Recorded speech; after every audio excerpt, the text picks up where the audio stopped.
All right. Hello, everybody. My name is Amy Solera, and I am the Walk Engagement Specialist at Apraxia Kids and a parent with a child diagnosed with apraxia of speech. And today I am with Dr. Amy Meredith to talk a little bit more about assessment. Dr. Meredith, could you please tell us a little bit about your background and what we're going to be doing here going forward today? You bet. Thank you so much for having me, Amy. I'm a clinical professor at Washington State University out in Spokane. I've been working with kids with apraxia of speech since 1993 and had the good fortune of working on my doctorate with Dr. E.D. Strand and Dr. Stoll Gammon. And that's definitely shaped how I view the disorder and paying attention to the literature over the years because things change. So I appreciate getting this chance just to give an overview. During the conference, you're going to have lots of opportunities to learn more. So I've prepared a few slides to help guide the listener as to what should be in an assessment. Wonderful. And yes, anybody that wants to have that deep dive into the things that we're going to talk about today can definitely check out the schedule for the rest of the national conference and see where they can find the information there.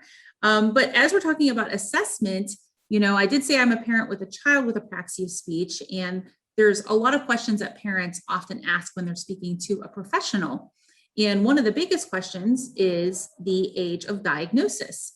My own child was 4.5 years old when he was diagnosed, but he was 22 months old when he started speech therapy. So what is a typical age of diagnosis? That is an excellent question, and I receive that question a lot. So like I mentioned, I put some slides together to help guide the listener and viewer as we talk about this. I know I myself am somewhat of a visual learner, so I appreciate being able to see things. How old does a child need to be for us to diagnose CAS? Well, the thing about diagnosing childhood apraxia of speech is that it can overlap, the characteristics can overlap with other things. So it is hard to differentiate in our diagnosis. So back in 2007, ASHA put together a task force, and they looked at 3 core characteristics that kids with apraxia of speech have that children with other types of speech sound disorders don't typically have. So for example, that the child will be inconsistent with their errors. So for example, my turn might sound like mada, madu, my turn. And notice every time the consonants might be different, the vowels might be different. There might also be inappropriate prosody. And by prosody, we mean the intonation. So the up and down, the melody of language, and where we put the stress on syllables and words. And so sometimes when these kids start off talking and they don't have a lot of sounds, they might use prosody to help be understood. So like, for my turn. But once they're trying to actually say all the sounds, so notice as part of the definition, especially in the realization of lexical or phrasal stress. So when it's when they're really being conscientious of trying to say their words, we notice the lexical stress pattern often changes. So for example, tomato might be tomato, banana instead of banana, tomato. The other element is what we call lengthened and disrupted co-articulatory transitions between sounds and syllables. Now that is pretty speech sciencey. So what the heck does that mean? Yes, please explain this to me. Yeah, I know. I'm like, yeah, you could tell researchers came up with that one, right? Not exactly a parent-friendly way to describe something. So when we think about that, we think about that the articulators have to go from one position to the next. We're sequencing a whole bunch of movement to create speech. Speech is so much more challenging than we realize until we observe somebody who's challenged by it. And it's like, oh, wow, that is tough. So for example, I tell people, hey, say the word can, and they'll say can. And I say, okay, now think about everything that your mouth has to do to say that word. And, we've got to get our respiratory support ready. We have vocal folds that are either vibrating or not vibrating. Our tongue moves, our jaw moves, our lips move, our soft palate moves. So just even saying the word can, I'm doing back of the tongue goes up. We block off the nasal cavity so the air doesn't come out the nose and go. So it's cut, and then I open my jaw a bit to say the ah. I turn on my vocal folds, ka, and then the last sound, my tongue tip goes up for can. My soft palate has to lower so the resonance is in the nose for that. That's only a consonant, vowel, consonant, a very short word. And so when we think about the child having difficulty planning the sequence of movement for that, that's quite a bit. So we might hear what we say lengthened to disrupted co-articulation. So instead of a nice smooth can or bus or whatever the word is, it might be bus, or maybe it's a bisyllabic word. So baby instead of baby. So they're just not smoothly going from one position to the next. And we might see that, like I said, within a word or within syllables of a word or between words. So all those things can happen. And that all gives us insight to this motor planning, motor sequencing challenge that kids with apraxia have. Now, here's the thing. When we're looking at characteristics that are going to help us discern between disorders or normal speech development, is that up to age 3, there's so many different things going on for these little kiddos. So we know that children before age 3, there's sometimes even typically developing kids can have inconsistent errors. Even typically developing kids can have prosodic errors. And yeah, so it's just, the thing is that before age 3, these little ones are dynamic developing beings.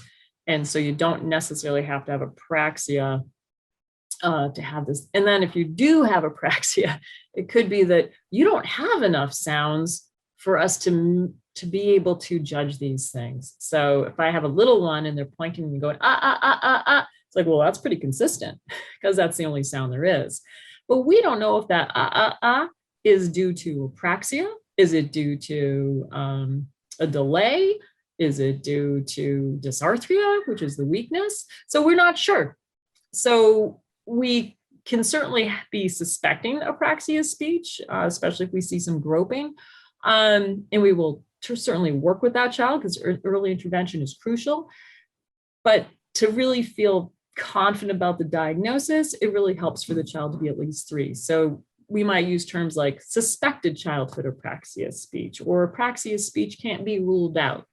So as a parent, I totally understand feeling better if you have a firm diagnosis. And so during the early years, this is the time to, well, everybody will be working with your child and treating them regardless of diagnosis, and have faith and be patient, and that your therapist is doing all they can to support your child where they're at, regardless of having that firm diagnosis or not.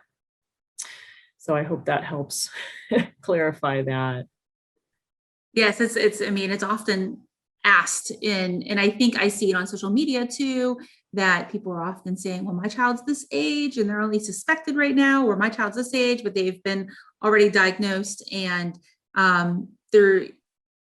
then parents are asking, well, why is your child diagnosed, but not my child diagnosed? So there's a lot of factors to consider. There are. And sometimes this gets overdiagnosed, and sometimes it's underdiagnosed, and sometimes it's misdiagnosed. And it's almost like, yeah, no, this diagnosis can change. You might think you're seeing one thing at age 2, and you see this child again at age 4, and you're like, oh, now this actually looks different. So like I said, these are dynamic little beings, and their developmental trajectory can vary.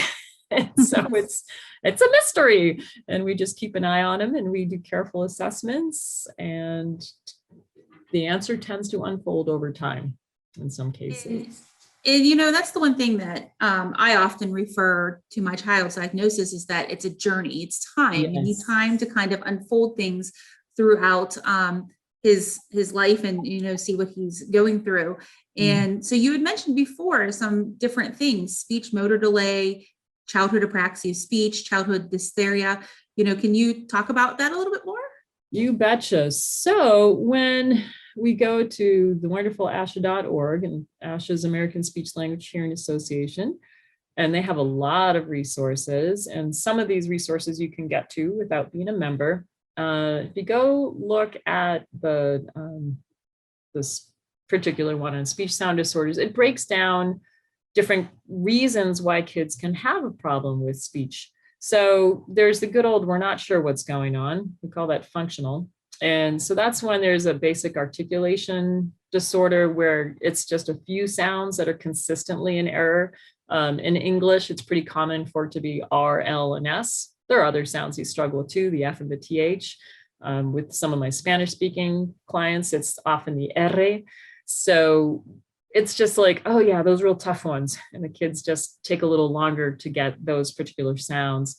We have our kids with what we call a phonological delay or phonological disorder. So there's typical speech sound pattern errors. So for example, the W for an R, I want my wed twuck. That is developmentally appropriate until an R comes in. And then you've got the kids that, well, they still have those patterns beyond the age where they're supposed to come in. So let's say they use T's for K's and D's for G's. We call that fronting. Good old Sylvester the cat. I taught, putty cat, a putty tat. So K's turns into T's. And so those are consistent sound error patterns that are developmentally appropriate before age 3 and 4. But if they hold on to those patterns longer, then we consider that a delay or a disorder. And those are the bulk of the children with speech sound disorders. That's probably very much the majority of children. But then we have our kids who make us scratch our head a little bit more and think harder. And those are the kids with a motor speech disorder, which is considered neurological.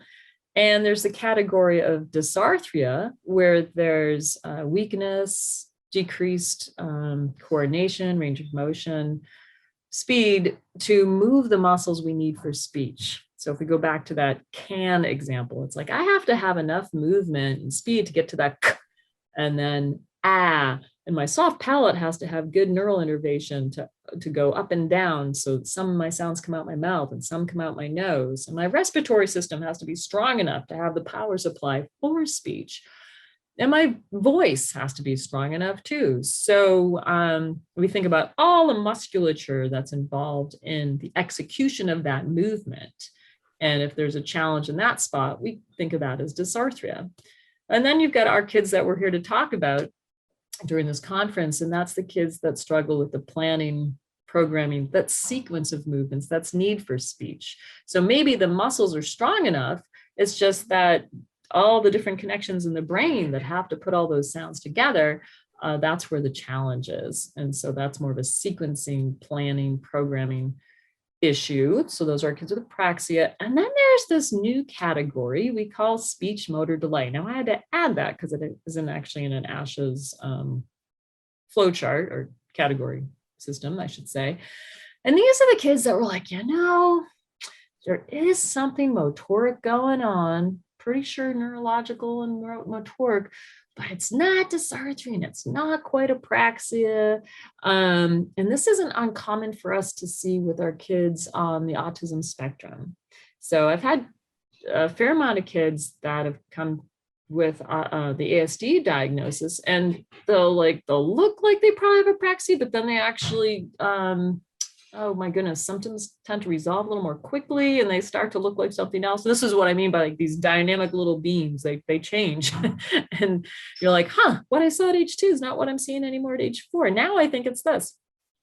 Right. So yeah. And sometimes you go, oh, well, if they get the diagnosis of apraxia, is that lifelong? It's like, well, depends on if we were accurate on that diagnosis.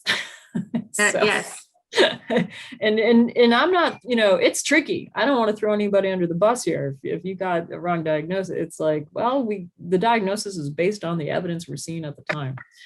And then we got our structural reasons. So if a kid was born with cleft or any kind of trauma or surgery that had an impact, and then you've got our kids with hearing impairment. That being said, you can have a kid with more than one thing going on at the same time. So when I'm doing my assessment, I might be, oh yeah, I see some phonological patterns, but I also see some planning errors. And my kid might also have velopharyngeal insufficiency, meaning that soft palate's not closing off the nasal cavity well. So the speech language pathologist assessment, there's a lot to it. Mm-hmm. No, I definitely understand that. And, in the past, and I've seen on my child's own paperwork, apraxia, then I've seen expressive language disorder, then I've seen phonological language disorders. So, I've seen all these things on his paperwork, but always apraxia. And his SLPs would say, well, he has apraxia, and then they're kind of under that umbrella with it too. So there's always could be multiple things going on as well. And a good review of all of that paperwork for a parent is definitely important to do. But taking you back to assessment, what are some of the elements of assessment? Great question. So happen to have a slide for that. When we're doing assessment, there are many elements, and it's a lot to get through. Oh, this is the other thing that makes it hard before age 3. Not a lot of toddlers want to sit through all this. They really have their own agenda. You learn quickly as a parent, you don't have as much control over things as you thought you did. It's a very humbling experience.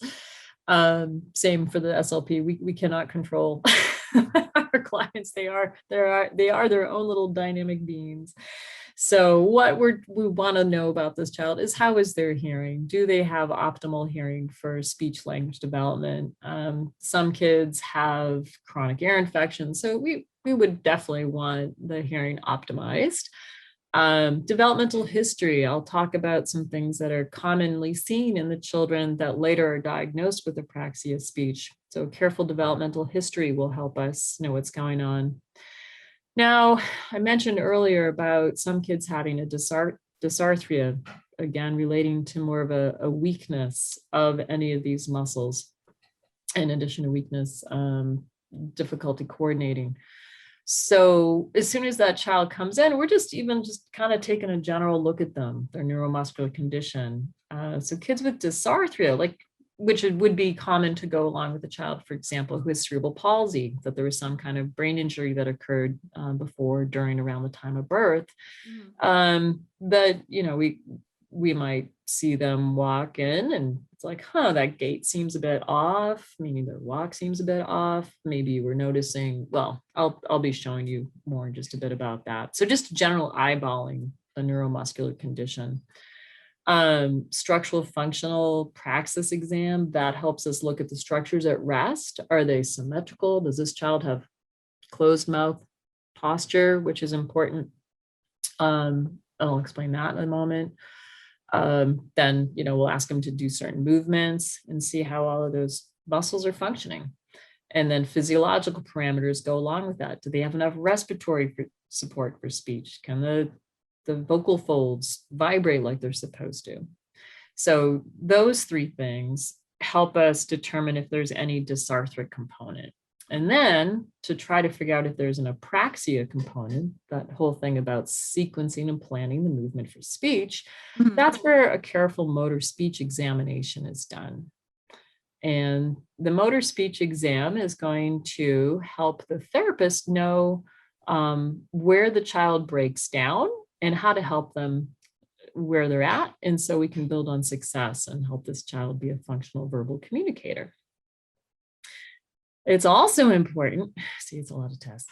It's also important to look at their articulation using a standard articulation test, if they have enough speech to do this. Some children, if they are really limited in their sound repertoire, we're just going to frustrate them. You show them a picture of cup and you get, and you show them a picture of watch and they say, well, okay, we don't waste that child's time. But if there's enough sounds in their sound repertoire to test these words, single word artic test, and how they're developed is so that they test each sound in each word position. So we can see what's going on, and we can see if there's any patterns of error. Are there things that they're consistently doing? So as I mentioned, kids with apraxia can certainly also have a phonological pattern of errors in addition to the motor planning and sequencing. So it's good to look at that as well. Always helpful to look at receptive language and expressive language. We're often told by parents that the kid understands everything that is said. And that very well may be the case. The interesting thing is how we talk to our kids at home won't always get to the fine-tuned elements of receptive language. So for example, if I tell my kid, we got to go now, like I'm using gestures, they might have siblings to watch for cues, it might be part of routine. So it is helpful to have a formal receptive language assessment and see if they're getting the other elements of language, like do they understand the prepositions, count, I mean, numbers, all of those kinds of things. And kids with apraxia speech typically are going to have better understanding than they will speaking, because of course the motor constraints are keeping them from being able to put long sentences together. So yeah, often we see understanding is better than speaking. However, we still do want to take a look at that receptive and check for that gap.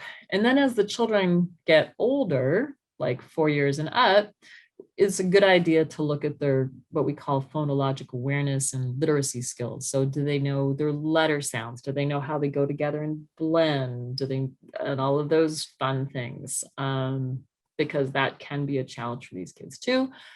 And then I don't typically test the cognition or an IQ test. I let a school psych do that or an educational psychologist do that, because we want to have realistic expectations for this kiddo. We can certainly have a kid with an intellectual disability, but we might not have the same motor speech expectation of that age. So for example, if everything is functioning at say like a 2-year level and the child is 5, I'll probably expect motor speech skills to be more in line with the mental age than the chronological age. So that's something I consider. So those are the big pieces. Now we're gonna dive into those pieces a bit. Look at those kids, they're so cute. I know, they're adorable. They're all adorable. So childhood apraxia speech can happen in any child, regardless of country of origin. I've gone to China, I've gone to Guatemala.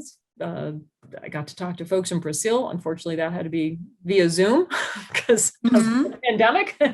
We know that apraxia can happen anywhere with any cutie pie. So I stole these pictures from the web. So I don't know these children, but darn, they are cute. And kids they're just cute.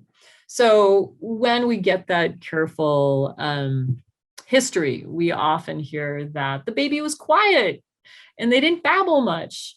And when they did babble, we didn't get a lot of sounds. So when you think of a baby that's more, and you know, Amy would be interested, what do you remember about your baby? Or, well, not a baby anymore, but what do you remember about your child when they were little? Did you hear any ba-ga-da-ga-ga-ga-ga, or was it more ba ba ba? So I talk about this often whenever I talk with other parents, and I've spoke to students too in the past and explained this situation. My child has an older sibling, and when his older sibling was about 8 months old, she began speaking. And by about 14 months old, she could speak in about 4 to 5 word sentences. So she was very advanced for her age. So then came my son, who didn't babble or coo at all, really. And we always were like, oh, he's such a quiet baby. He smiled a lot. Or if he was really mad, he screamed. Sometimes he would just scream for 45 minutes. You couldn't console him at all. But that was basically his 2 ways of communicating with us, through his smiles and his screaming. But he was always the one we were, he's such the quiet baby. And, you know, he's such a good little baby. He's so quiet. You don't even know he's around. Little did I know I had this really extreme communicator that was able to speak in advanced ways at a young age. And then I went to this child that we thought was, I don't want to say normal or abnormal, but, you know, we had this child that we just didn't know anything was up because he was so quiet, just so opposite of our other child. Exactly. And I love what you said. He was a good baby. He's just a good, happy, smiling baby, no complaints. And I'm like, Mhm. oh no, you don't want a good baby. You want a loud baby. You want a 2 a.m, waking you up with their babble. So yeah, we don't notice. It's easy to miss. And interesting that you had both ends of the extreme. So yeah, and if this is your first child, you're not sure what to expect.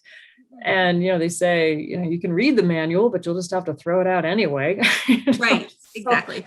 I remember becoming a parent. I'm an adoptive parent, so I started motherhood of toddlers. And so that was a whole other ball game. But yeah, so they're quiet. They're not babbling much. And they might just be smiling and looking sweet. And you're like, what? No problem. And then you're like, Mhm. wait a minute.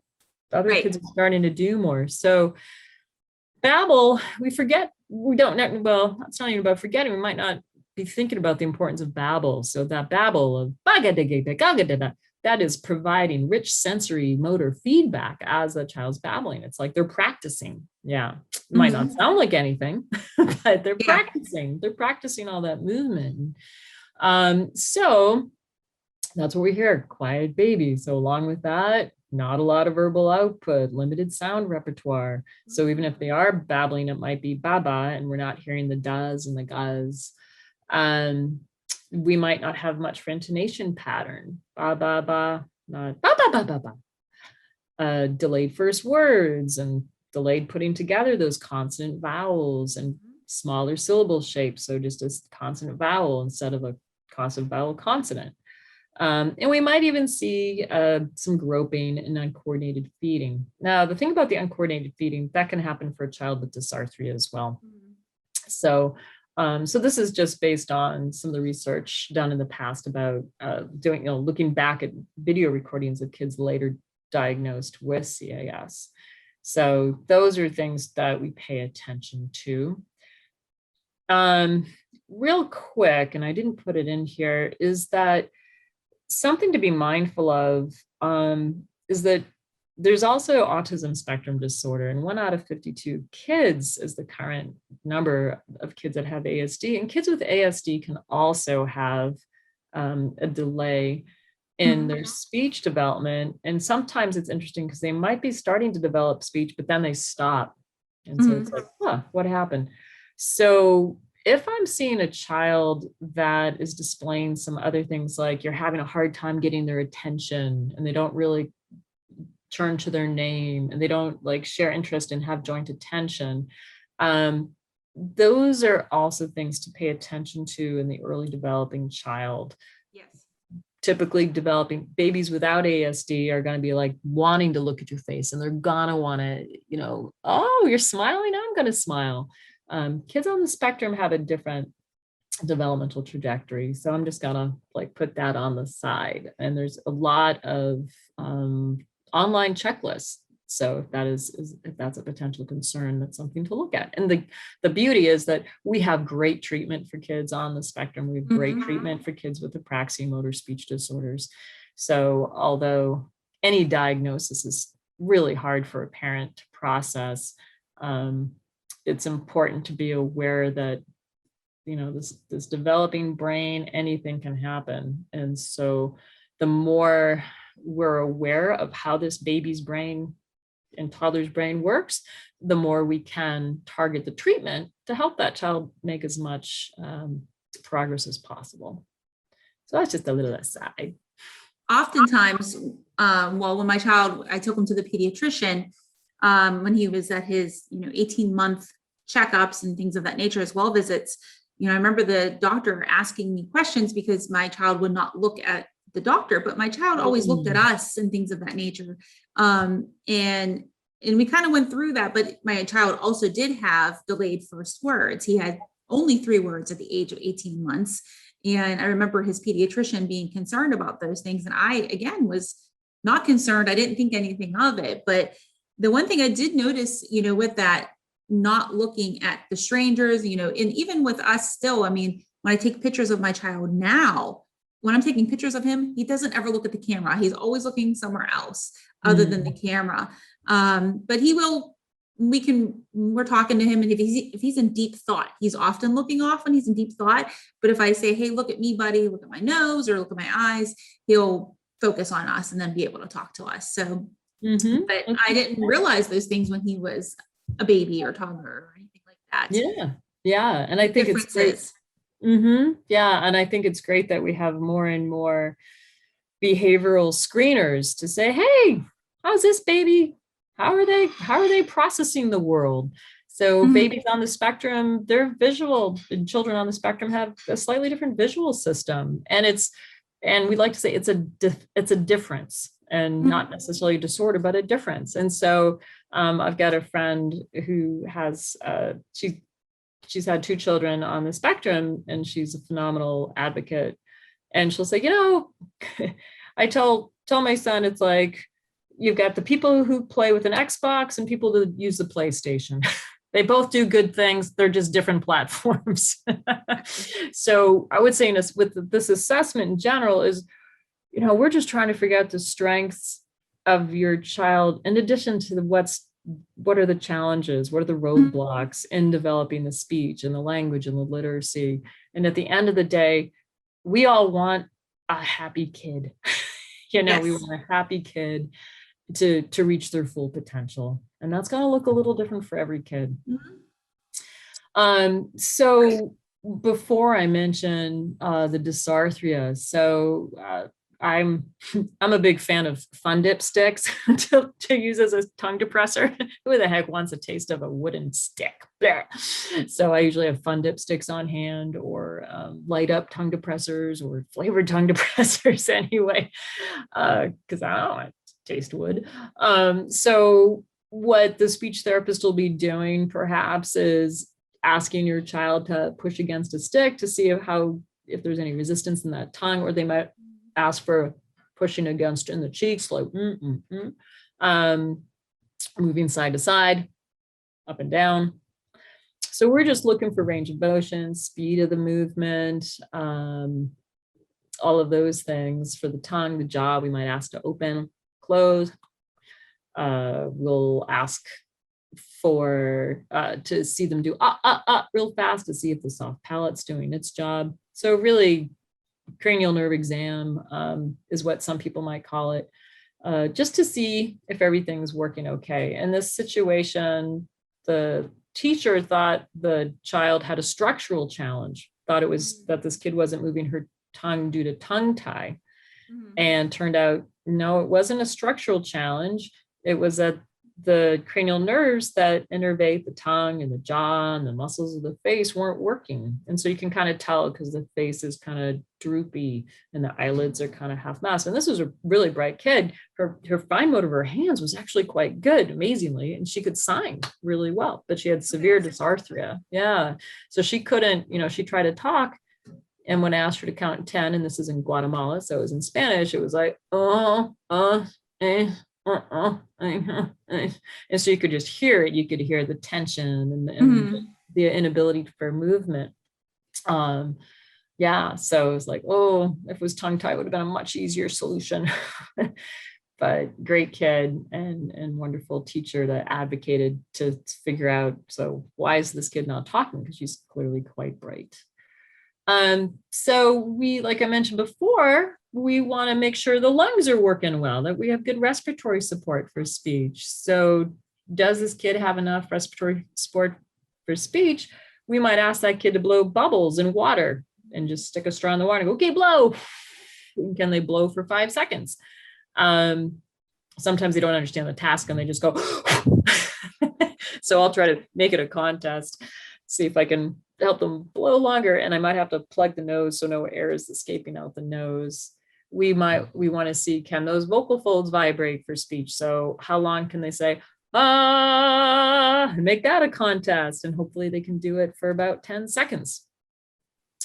And can all these parts move for speech? So here's if we were to look through the vocal tract, and you can see back here is the soft palate and the tongue and the lips and the vocal folds. So many things that have to work in concert together to create speech. So we might ask the child to say something like pa pa pa, or ta ta ta, or ka ka ka, to see if those parts of the articulators are moving. And also, can they move with the air coming out the mouth and out the nose? So if the soft palate's not working, it might sound more like and we want to make sure that's working. And so we also want to make sure that air that's supposed to be in the nose for the nose sounds, that they do that. So we're paying attention to sounds coming out the mouth versus sounds coming out the nose, and sounds coming out where they're supposed to come out.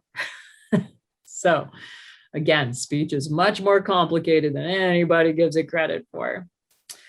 Like I mentioned before, we're going to look at standardized articulation to see if there's any, okay, so I should back up. So those first things are, is there any dysarthric component? Let's say, okay, all the structures can move, they're capable of moving.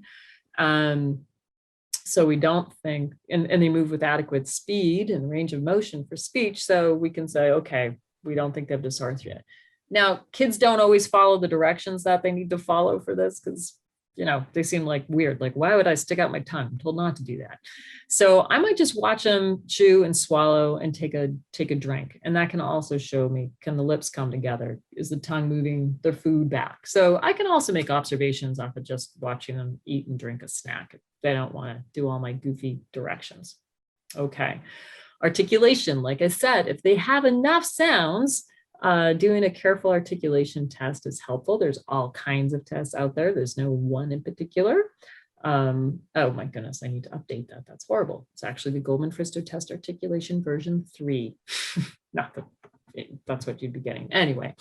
Or the deep, like, or the convolute. I mean, there's lots of tests out there, and your SLP will know.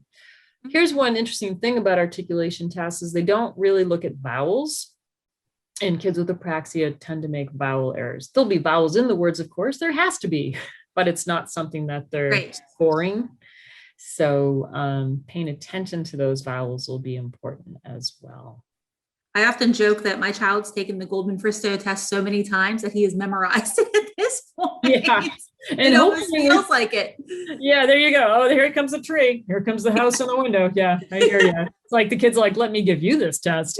Right. And hopefully each time he gets this test, you're seeing more and more sounds. And, right, yes. And that's a beautiful thing. So that is also a nice thing, is having the same test once a year is you're like, oh, look, we have more sounds. Oh, we're putting more sounds together and we're getting clusters and all of that good stuff. So there is that. Yeah. Some people are like, yeah, we know those tests. Thank you for that. So the thing about the articulation test is some of them have a part of it that looks at the patterns of error. Not all of them do. So it's really helpful to have something that also looks at the patterns of error. So like I said, you can have both patterns and apraxia, or just a lot of patterns, in which case your kid has a severe phonological disorder delay and it's not apraxia. They're still hard to understand, but the thing about kids with just the phonological patterns is they tend to remediate faster. They tend to not need as much speech therapy in for as long. And if you have a kid that's really severe and has a lot of patterns, and you're just like, well, I can't understand them, so they must have apraxia. Over time, you'll see, oh, they're actually making progress fairly quickly, and maybe it's not apraxia after all. So, like I said before, impressions can change over time. So I'm never trying to throw anybody under the bus with their diagnosis. Like, they just saw what they saw at the time, and kids change. So when we've looked at their, when we've done a careful look at their articulation and the patterns, that helps us differentiate between what's phonological, the patterns, what's motor planning, or maybe it's a combination, which is not uncommon either. And these are examples of some of those patterns we'll see. Oh, they drop the final consonants. They reduce the syllable. Poo-poo for purple. They stop. Zip for dip, dip for zip, and ton for sun, and all of those different examples. So they could be doing those things very consistently. And in addition, like I said, have other errors that are inconsistent, and they might have the disordered prosody and the poor co-articulation. And you're like, I'm hearing both. Mhm. Motor speech exam is, again, what I mentioned is going to help us discern, where is this kid falling apart? Where is it that they're having a hard time sequencing the sounds? And what's going to help them do better? And so when they're little ones, the DEMS, the Dynamic Evaluation of Motor Speech Skills, is a really helpful new assessment for the young, more severe kids. It has early developing sounds. And so we're looking at, where do they fall apart? So can they do a consonant vowel word like hi? Can they do a vowel consonant like up? And then we look, can they do a consonant vowel consonant like mom or dad? Can they do a consonant vowel like mama? And so we keep upping the ante in terms of how difficult it would be to sequence those movements to see where they get. And then we make it dynamic by, if you can't do it in imitation, well, let me help you and see how far we can get you. So do it with me. Oh, let me help you move your lips. Okay. And so it's all seeing, making them comfortable with making these attempts. And then the therapist is trying to make it as doable as possible. Mm-hmm. So when they're a little older, multisyllabic word repetitions actually can be more helpful. So depending on where this child is at is going to determine what kind of assessment they get. So for young ones, and I'm assuming most people watching this are having little kids that they're starting to wonder about. And if they're school age, hopefully you would have gotten the diagnosis by now, but sometimes not. And as they get older, they might be doing well with the bisyllabic words, but then the struggle is these longer 3, 4, 5 syllable words. So we're always checking in. Okay, where's the system at now? And we're always trying to build on success and help them get further along. So I mentioned that. You also might notice that your kid is being asked to do a very silly thing, and that's to repeat pa pa pa pa pa, ta ta ta ta ta, ka ka ka ka ka, and then put it together, patika patika patika, or patty cake patty cake patty cake. And with that, the kids with apraxia, they tend to be slower than our typically developing kids. They tend to turn pause into buzz, for example, because it's hard to coordinate turning the voice on and off. They might have a hard time putting those syllables in the right, they very much are going to have a hard time putting those syllables in the right sequence. So that's another task you might see being done that helps us figure out the motor speech. So what are we looking for? In general, are the errors inconsistent? That is, if they have enough speech to let us know that. Because if you only say nah, that's pretty consistent. Right. They try to say, oh goodness, like I said, let's say hippopotamus, and it's hippopotamus or banana or just nana, and they're just dropping off weak syllables. Do they have vowel errors that aren't related to R? Most kids, even if they have a severe phonologic delay, they don't have vowel errors, but our kids with apraxia do quite often. And you might not hear the vowel error in isolation. It might show up in a longer utterance. So I had a kid once, I said, tell me A, and they said A. I said, tell me bay, and they said bay. I said, tell me baby, and they say bai. I'm like, oh, and there we are. So we might notice that as we increase the length that we're going to hear more of these mistakes. Definitely going to have a hard time sequencing the movement for that crazy task I just mentioned. And they tend to do a lot better when they're paying attention to your articulators and doing it with you. That being said, some kids don't want to look at your face. And for that, I do a video model on my phone or tablet, and I say, okay, look at that instead. Yeah, I never even thought of that. Yeah, I learned some things from the literature, and ASD and video modeling can be very helpful. So even still, my son is, he's 9 now, I'll say that. And he's still he's a visual person when it comes to language. And, that's something I speak with his teachers about whenever we're, getting ready for the school year or we're having his IEP meetings. But even when I'm talking with him on day-to-day language, it's a lot of hand motions. He has a lot of hand motions. And even when we speak, I'm like, watch my mouth, and, trying to speak to him. So he's still a very visual person when we speak to each other. Yes. Yeah. I think that's a really good point. And that a lot of these kids, it's the visual modality that's stronger for them. So if we had more time, I'd go into all kinds of other elements as to why I think that's the case, but this is just supposed to be an overview, so I'll refrain.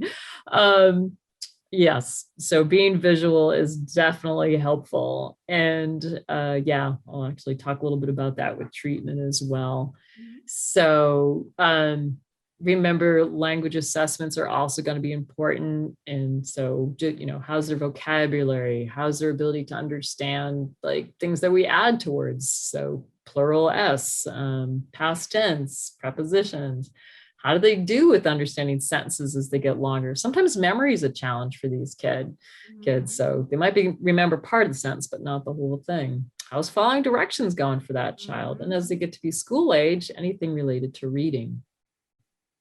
And then expressive, again, how's their vocabulary? How are their word forms? Are they knowing to put those word endings on there? How's your sentence structure? I call our kids with apraxia, typically they're very efficient communicators, meaning I'm going to get my message across in as few words as possible. So I'm not going to say, I'm going to the store. I'm going to say, I go store, because you can understand me. And it's an awful lot of work to sequence all that extra movement that you don't need, but you're like, yeah, I'm going to be kind of picky and I actually want good language. So it took many years for my son to add the words a and the to his sentences, just those two words, many, many years. Yeah. So I understand that completely. Yeah. And it makes sense, right? If it does. Sequencing all of this movement is hard, you just want to get your message across. And then, you know, us adults, we're going to be picky about it and we're going to want it the whole thing. So I remember Nancy Kaufman giving a talk, and I thought one of the things she said was just perfect. When you're increasing your expectation of language, so meaning having all language is more than just motor speech.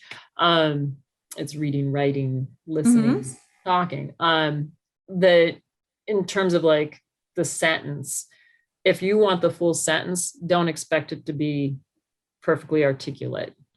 And if you want really clear articulation, then decrease the complexity of the sentence. So, for example, I've got a little one and I know motorically they can only handle I go now. And so fine, I'll work on I go now and want that specific. But if I'm wanting better syntax, a sentence, I'd be okay with I want to go now.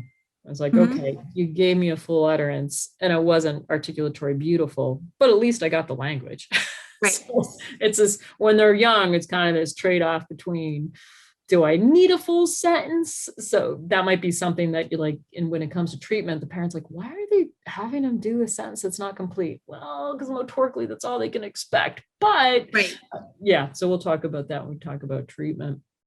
And writing and spelling tends to be a challenge. We'll also want to look at these phonologic and phonemic awareness skills, which is in your handout, and I don't want to bore you by reading it to you, so it's just, you can take a look at that on your own time.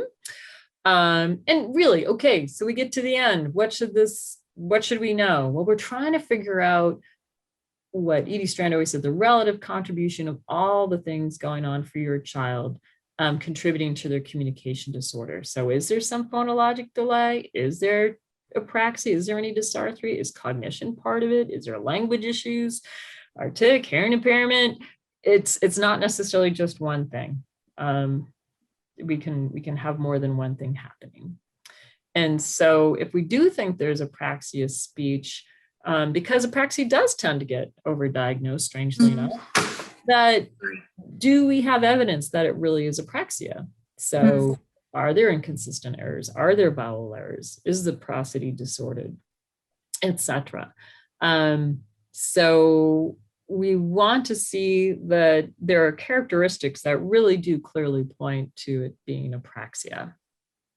And again, these things might have to evolve over time because, like I said before, a very young child might not be able to say enough for you to feel firm on that. And then, have we ruled out other possibilities? So it's interesting. There was a recent article about how half the kids that referred for a study didn't have a structural functional exam done. And a couple of these kids had submucous cleft, meaning the muscles didn't come together. And so that got And a whole bunch of the kids got missed that they had dysarthria. Mm. So we want to make sure that those structures and functions have been looked at. Are the structures for speech capable of producing speech? Are they doing the best they can? Again, looking at the language skills, and that the errors don't just fit a consistent pattern, because otherwise that kid's probably a phono kid, not a kid with apraxia. So really important. Unfortunately, kids are rarely just apraxic. There's generally other challenges and strengths. Mhm. And so you want the speech language pathologist to explain the results in a manner that reflects all your child's strengths and challenges. What do we have going for us? Hey, he's an amazing visual learner. Okay, that's important to know. We'll make sure we incorporate that. Boy, he's also struggling in learning his letter sounds. Okay, we better know that. So we find tools that help him with that. And sometimes folks assume that if their child has apraxia, that explains everything about their child. And so my child has problem toileting because he's got apraxia. Well, let's make sure we keep things separate.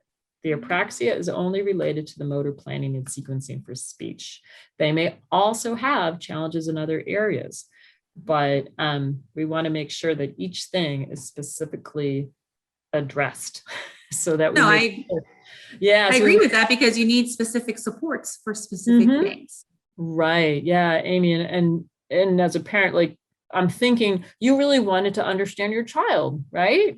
So you tend, it's very easy. It's normal. It's human of us to just say, just make it so I can understand my kid. Right.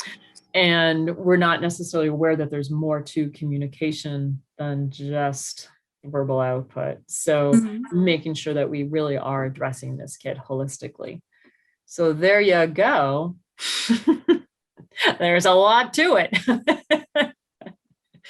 So thank you. No, thank you so much for explaining into detail about assessment and helping parents start to learn more about this stuff. And as the national conference kicks off, there'll be a lot more further detail. I mean, this was also already detailed, but there'll be a lot more further detail for parents to learn, but not even just parents, professionals too, because a lot of professionals are learning about childhood apraxia of speech as they're starting to get a child or two on their caseload that they might not have had before. So thank you so much. You're welcome. My pleasure. And I'm sorry, sometimes I joke that it's like you ask for a drink from a water fountain and I'm going to give you like a fire hose. So if it was a little too much, my apologies, but luckily it's recorded and you can go back in case anything wasn't clear. And again, look for other sessions on assessment that can further your knowledge. But yeah, there's a lot to it. So parents of children with apraxia, you get to learn your own honorary degree because you learn so much about communication. I love it when parents become speech therapists. It's like, well, if you've got a kid with apraxia, you're gonna learn a lot. So good for you for being here. Thank you.